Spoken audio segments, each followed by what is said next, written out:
Good morning, नमस्ते। मेरा नाम वरुण कृष्णा है। मैं एक आरटीआई एप्लीकेंट हूँ। आज आपसे अपने एक दिल की बात कहना चाहता हूँ। मैंने ऑर्डिनेंस फैक्ट्री में, security printing minting corporation of India limited में और अलग अलग पब्लिक अथॉरिटीज़ में आरटीआई फाइल करी हैं। मेरे आरटीआई के सब्जेक्ट्स अलग अलग हैं।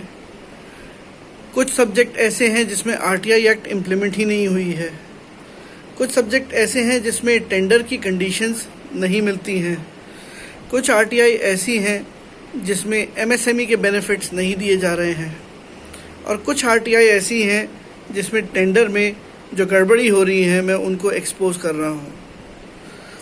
इस मुहिम को चलाते हुए मुझे काफ़ी समय हो गया है। 2016 से मैं आरटीआई फाइल्स कर रहा हूँ और सीआईसी के डिसीजंस आते तो हैं, शो कॉज इम्प्लीमेंटेशन होता तो है, पर उसके बाद कोई ना कोई रीज़न लेके, किसी ना कोई बहाना देके उनको डिस्पोज कर दिया जाता है।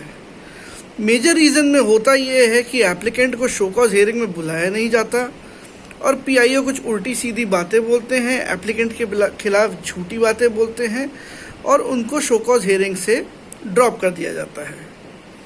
कमाल की बात यह है कि कई जगह ये भी एक्सप्लेनेशन पीआईओ देते हैं कि ये एप्लीकेंट आरटीआई बहुत फाइल करता है।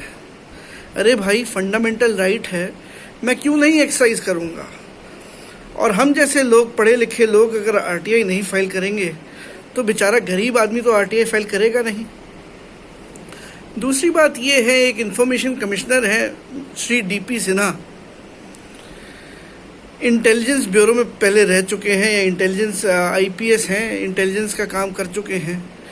वो इतने इंटेलिजेंट हैं कि उन्होंने मेरी around 40 RTI cases without hearing dispose कर दी। मुझे हेयरिंग दी भी नहीं और आरटीआई डिस्पोज कर दी। उन्होंने ये लिखा कि एप्लीकेंट ने आरटीआई एक्ट को कुछ अलग ही समझ लिया है। मुझे नहीं मालूम वो क्या समझते हैं, क्या नहीं समझते हैं, पर मेरी बात ये है कि एप्लीकेंट को हेयरिंग में तो बुलाना चाहिए था, उसकी बात सुननी चाहिए थी, उसके मुद्दों पे तथ्य देना चाहिए था और उसके बाद आरटीआईज वो केसेस सीआईसी के डिस्पोज कर देने चाहिए थे। इसके खिलाफ मैं हाईकोर्ट में गया हूँ। हाईकोर्ट में मेरी हेयरिंग भी हुई है और हाईकोर्ट ने इन लोगों को, सीआईसी को, नोटिस भी इशू किया है। कोरोना वायरस के चलते हुए वो हेयरिंग जो है पूरी नहीं हो पाई है। हेयरिंग उसकी पोस्टपोन कर दी गई है क्योंकि हाईकोर्ट में केवल अर्जेंट मैटर्स की हेयरिंग हो रही है। बट बात यह है कि आज भी वो इंफॉर्मेशन कमिश्नर जो डीपी सिन्हा हैं, सीआईसी आते नहीं। अटेंडेंस उनकी प्रॉक्सी लगती है। आप अगर कॉज लिस्ट में देखेंगे तो मुश्किल से दिन के 5 केसेस करते हैं।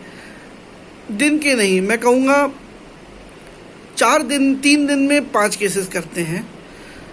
टोटल एवरेज में लगाएं तो एक हफ्ते में 5 दिन के जो उनका अंतरकाल है, 5 दिन का जो उनका पीरियड है जहां उनको हेयरिंग करनी चाहिए, मुश्किल से 8 to 10 केसेस वो हेयरिंग करते हैं और उसमें भी एप्लीकेंट्स को परेशान करते हैं।